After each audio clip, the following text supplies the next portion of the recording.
আমি পরিসংখ্যান নিয়ে কথা বলি না, পরিসংখ্যান আমার হয়ে বলে। ৯০০ গোলের মাইলস্টোন ছোঁয়া মেসি এবার রেকর্ড ব্রেক করলেন। ব্রাজিলিয়ান কিংবদন্তি পেলের ফ্রি-কিক থেকে ৭০ গোল করে তালিকার তৃতীয় স্থানে ছিলেন পেলে। ৯০০ গোল করার দিন মেসি সেবার পেলের কীর্তিতে ভাগ বসালেও এবার সেই রেকর্ড ব্রেক করেছেন।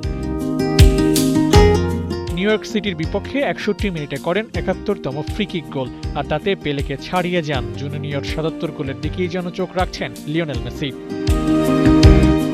রোনালদোর সমর্থকেরা স্বপ্ন দেখছেন CR7 একদিন ১০০০ গোল করবেন। প্লে মেকার মেসির ভক্তরাও বা পিছিয়ে থাকবেন কেন? মেসির সামনেও সেই সুযোগ আছে ১০০০ খানিক গোল করার। অবশ্য তার জন্য যতদিন মেসিকে খেলতে হবে ততদিন লিও খেলবেন কিনা সেটাই প্রশ্ন। আসন্ন বিশ্বকাপের পর ক্যালেন্ডার পরিবর্তনের সুযোগ দিবেন নাকি আন্তর্জাতিক ফুটবল থেকে শীঘ্রই বুটজোড়া তুলে রাখবেন তা কে জানে।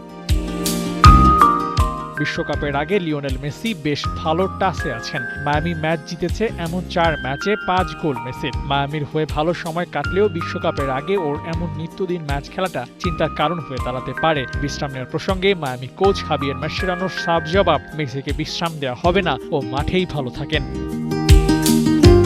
মাঠে মেসির প্রেজেন্স দলকে বাড়তি শক্তি যোগান দেয় ঠিকই, তবে বিশ্বকাপের মঞ্চে ওকে ৯০ মিনিট পাবে কিনা আর্জেন্টিনা সেটাও বড় প্রশ্ন। এক পজিশনে একাধিক তারকা আছে স্কালোনির, তাই মেসিকে ৯০ মিনিট না, সময়টা কমিয়ে ফুল রিদমে মেসিকে চাইবে স্কালোনি। অল্প সময়ে গল্পটা বড়ই করতে চাইবেন লিওনেল মেসি।